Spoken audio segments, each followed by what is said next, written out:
Imaginez ceci. Vous avez un bon salaire, mais à la fin du mois, l'argent semble disparaître. Vous essayez d'épargner, d'investir, mais tout est flou. Où placer votre argent en premier ? Camille était exactement dans cette situation. Aujourd'hui, on va voir comment elle a suivi l'ordre optimal pour reprendre le contrôle et bâtir un avenir financier solide. Avez-vous déjà eu l'impression que votre argent s'évapore chaque mois sans savoir où il part vraiment ? Dites-moi en commentaire.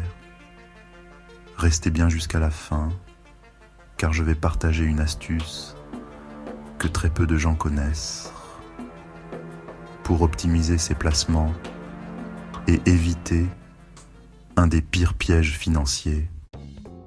Camille a 29 ans, un bon job en CDI dans une entreprise tech, un salaire confortable de 3 500 € net par mois. Mais le gros problème, elle ne sait pas du tout quoi faire avec son argent. Chaque mois, elle reçoit son salaire, elle paie ses factures, se fait plaisir. Et à la fin, il ne reste presque rien. Épargner, investir, rembourser ses dettes, tout le monde lui donne un conseil différent. Et vous, avez-vous déjà ressenti cette confusion financière ? Dites-moi en commentaire.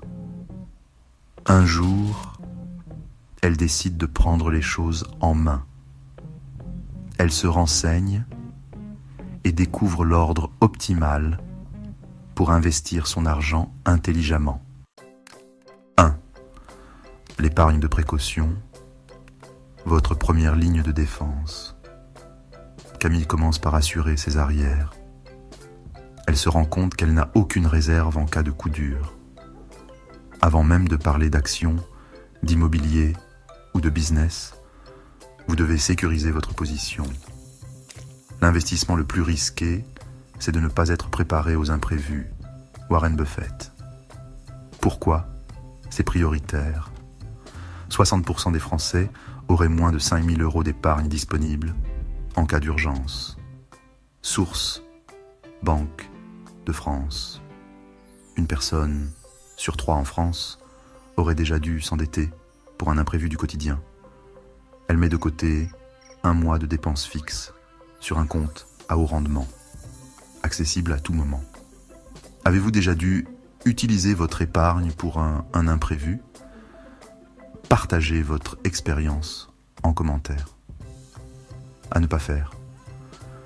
Ne pas confondre cette épargne avec votre argent du quotidien. Oubliez qu'elle existe.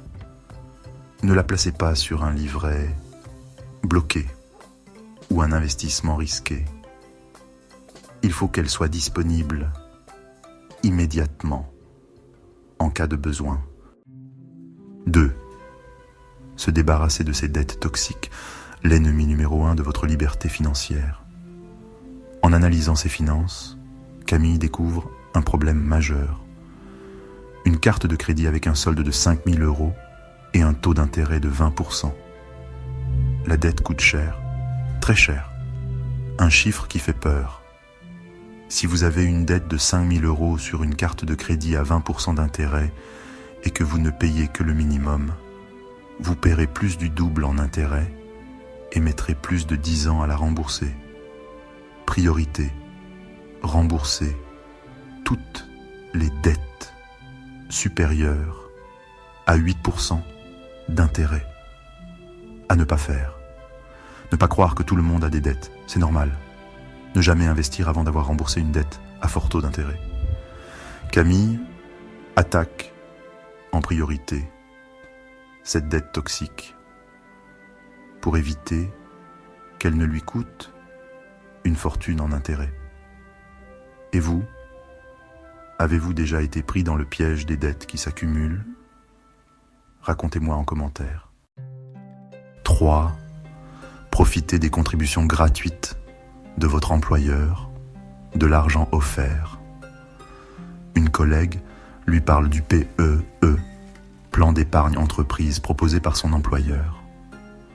Combien de Français ignorent qu'ils laissent de l'argent sur la table chaque mois ? Statistique choquante. Environ 30% des salariés français ne profitent pas du PEE ou du PER mis en place par leur employeur.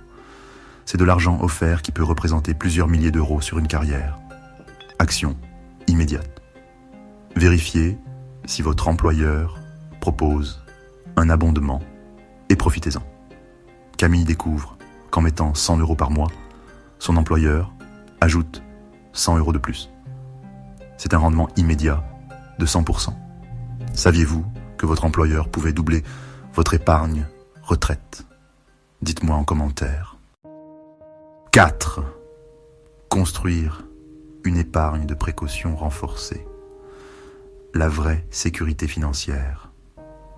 Maintenant qu'elle a remboursé ses dettes, Camille se sent plus sereine. Elle décide de renforcer son épargne de précaution.